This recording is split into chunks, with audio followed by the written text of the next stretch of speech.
Well, let's move on. Let's see if we can do a bit of politics here, shall we? If Nkrumah had not been overthrown in 1966, Ghana would have been one of the best democracies. That's according to the chairman of the Convention People's Party, Professor Edmond Dele, marking the 51st overthrow of Dr. Kwame Nkrumah. The CPP chairman attributed all of Ghana's current problems to the tragic events that occurred that day. He says all promises being made by the NPP are not new because Nkrumah had it all planned but could never see it through. The dawn of February 24, 1966, a hero in Ghana fell. Dr. Kwame Nkrumah, the man who pioneered the independence of Ghana, was overthrown. This singular act, according to the chairman of the CPP, Professor Edmond Dele, by his detractors, has been the cause of all of Ghana's problems. When Osajifo was overthrown, what happened? And these investments that he did, the roads, the Tema Road, these roads we are making, are they able to survive this? 50 years, the roads are still there. And those that we make now, after 2-3 months, they are done. The harbor, and even the atomic energy he's talking about. 50 years ago, nobody thought of it. Osajifo, Dr. Kwame thought of it. So imagine if this man had remained, and the women too. The women, Nkrumah believed in having women to be in responsible positions. And you know, he brought this affirmative thing and sent ladies to parliament. So there is really nothing new that anybody is doing now. He was the right person at the right time. And it was just unfortunate that the colonial people knew that if they had allowed Kwame Nkrumah to live, we would have beaten most of these countries now. Malaysia, all this, Singapore, they came and learned from us. They took the development plan. And where are they now? They are palm oil. They use our palm oil to develop. And we are now sitting down, still begging people to come and teach us how to industrialize. He said, when I was at school at that time, we had what we call the Achimota sandals. So if people tell you that Nkrumah never dies, they mean it. And they knew about the progression. If he had continued, he would have been a threat to these new colonial. That's why they got rid of him. The 7-year development plan of the CPP that was drafted by Dr. Kwame Nkrumah decades ago would have solved all of the countless problems that Ghana is facing. And that's according to the member of the Council of Elders, Bafo Kwabena Century. The 7-year development plan is there for everybody to see. And they have ignored it. Look at the economy now. Ghana would have been a super nation because we had industrialization of the country. Especially, I'll give you a simple example. The jute factory in Kumasi. Since we were overthrown, the jute factory has not been revived. And we import jute bags for our cocoa from Pakistan and Bangladesh. My friend, the jute factory is there. And you talk of unemployment. Because people are not serious.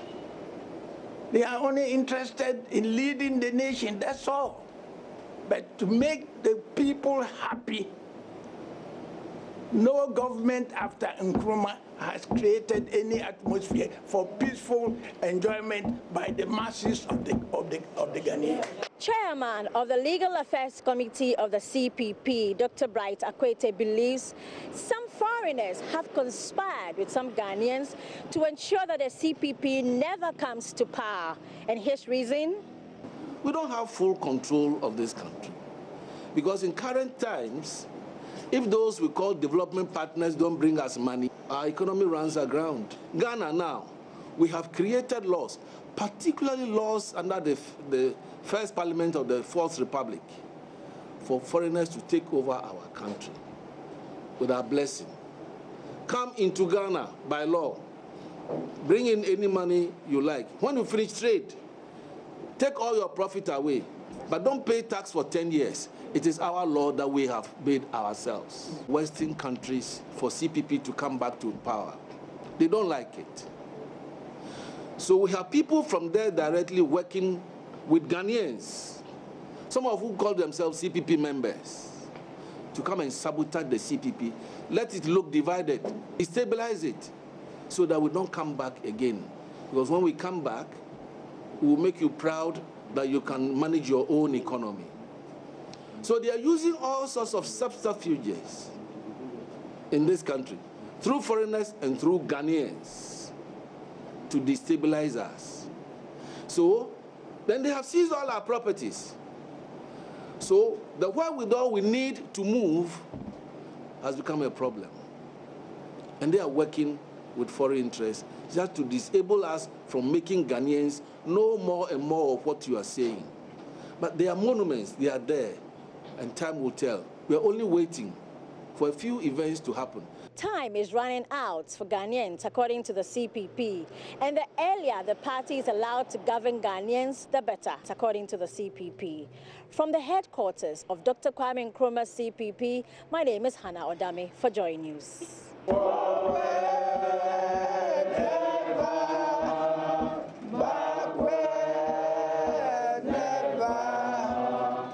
In the name of great CPP, there is victory. For whatever they say. Well, joining us in the studio is Kadri Abdul Rauf, who is National Director of Communications for the party. We'll find out from him, apart from complaining, how else will the CPP help to turn Ghana's fortune around if they say the current state is not the best? You're welcome, sir. Many thanks for your time here on the Pulse. Yeah, I'm happy to be here. But one of the people who spoke, you told me, is about 90 years old?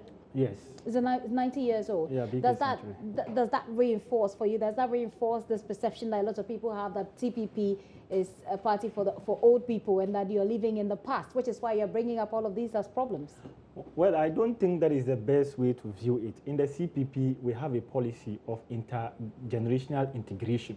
Okay. So, for example, you will see a man as old as 90 years, being a central committee member or a member of council of elders of the party, and a young man like me being the national director of communications. So it is actually a deliberate policy that the party has taken. We call it generational integration. So I don't think that is the best way to view it.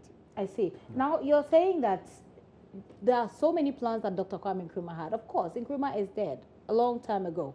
But a lot of people are saying that you're talking too much.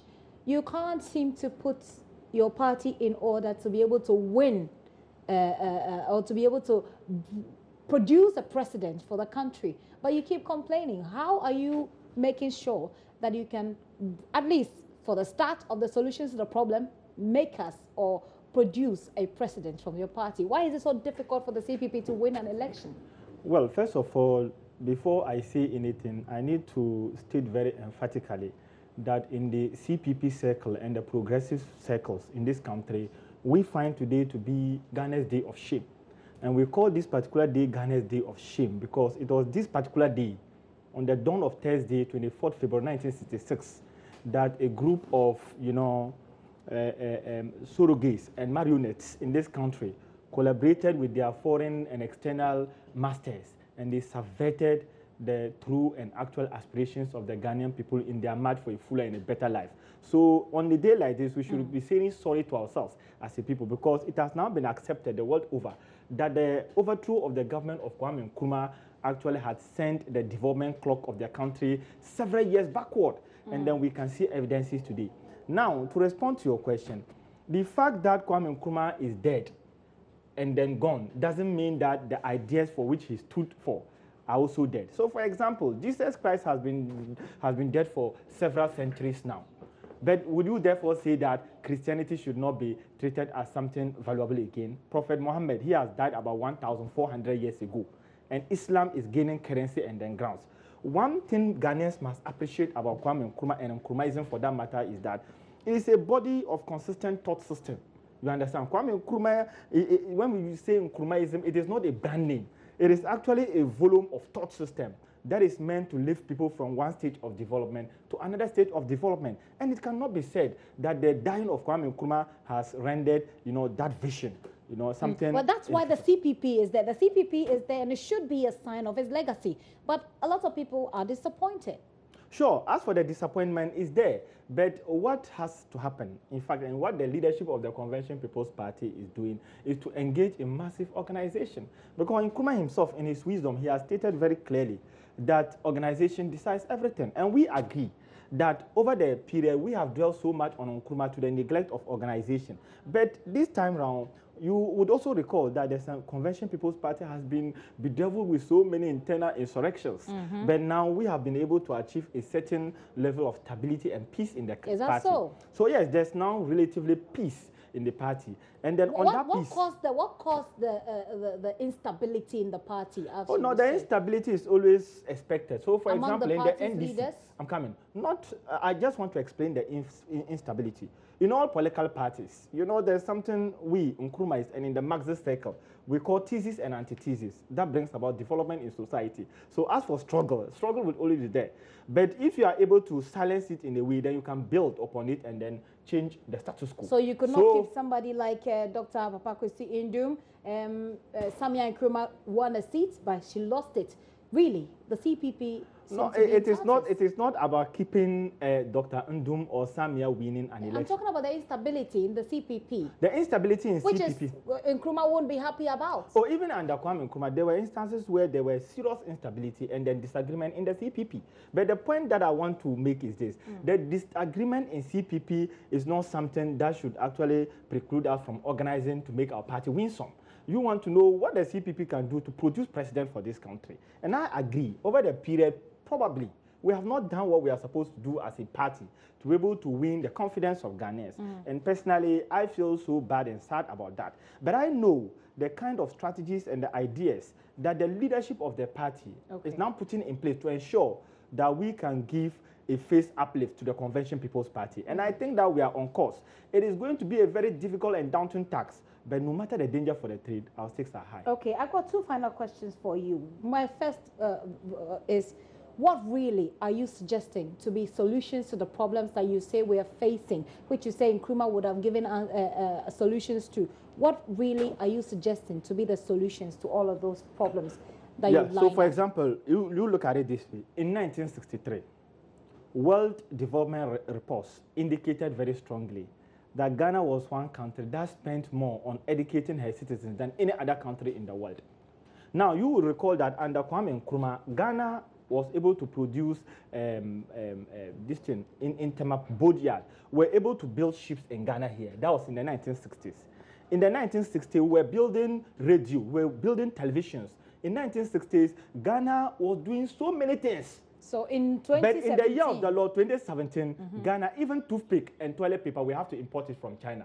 So it goes without saying that we are not making progress as a people. We are rather retrogressing, because if 50 years ago, we were producing virtual... Look, in 50, 60 years ago, Ghana virtually became self-reliant. Virtually all the things that we needed as a people, we produced them right here in Ghana. Okay, so but your solution solution is being self-reliant. Yeah, we are saying that governments after the CPP have deliberately de-industrialized the country. So what should and the CPP is proposing, on the basis of our resources, that we should engage in an aggressive industrialization. That is the only way we can make, you know, our people smile. Okay. That is the only way we can give meaning to the resources that, you know, lie our country for the benefit of our people. Well, that also appears to be what the MPP is promising. So let's see how it goes. But by the way, you have been asking about your assets. You say that there are lots of assets, now state assets, that belongs actually to the CPP. Yes. And this is something that you're calling for. Yeah. How far with that? You went to court? Yeah, we haven't gone to court yet.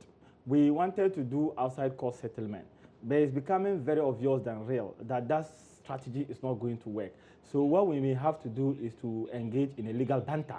And we are very sure, because we have, you know, strong evidences to show that those assets belong to the supporters of CPP, market women, farmers, you know, the youth who contributed, you know, in getting those things for the party. So we think that as one of the historical injustices that has been meted out to the Convention People's Party, this is one of it, where our assets have been How far have you come with your retrieval of those assets? You've been wanting to retrieve those assets. How far have you come? What is government telling you? You started with the NDC administration. Yes. Now the NPP is here. How well, far that's have you what I'm come? saying, that under the NDC, we pushed, and then they said that it was not necessary that we should engage in legal battle, and that we could do outside court settlement, and that they were very willing and happy to release it. But after a long time, we realized that it was a tall story. That promise was not going to work. And for that matter, at this time, what we are going to do is to, maybe we may have to explore the legal option. And we are very sure that if we bring an action in court on this particular matter, we would definitely, you know, be winsome. Okay. Well, I'm wrapping up, and just make this very brief for me. A lot of people have said that you are seeking, really, you're just seeking relevance because you have lost your relevance over the years in elections. After elections, you go to sleep. And this is the first appearance you're making in the media landscape after elections. Well, that is someone's opinion, and they say opinions are like onions. But what I can just say is that as for relevance, Kwame Nkrumah lived his life and created relevance for the Convention People's Party. In fact, in his own words, he says, and I quote, that long after I'm dead and gone, this light which I have lit in Africa would continue to burn and be born aloof, giving light and guidance to the people. So for somebody to suggest that we are just trying to engage in an exercise that will give us self-relevance, I don't think that person is hitting the point. The point is that insofar as Ghana exists, the relevance of the Convention People's Party is going to continue into eternity, because at every point of our history, we will always remember the 6th of March 1957. And you know very well that it was the Convention People's Party that decolonized Ghana from the grinding wheels of colonialism and imperialism. And we are very sure that this legacy will continue until the end of time. Okay, it will continue until the end of time, but well, probably never have a president. Thank you very much for passing. Saying probably. We are very sure. Thank you very much. Kadir Abdul Rauf is the National Communications Director for the CPP. They mark 51 years after the coup d'etat that overthrew Dr. Kwame Nkrumah. All right, this is still The Pulse. When I return, we'll be talking about a very disturbing development in South Africa. We're talking about xenophobic attacks. We'll be back shortly. Please don't go away.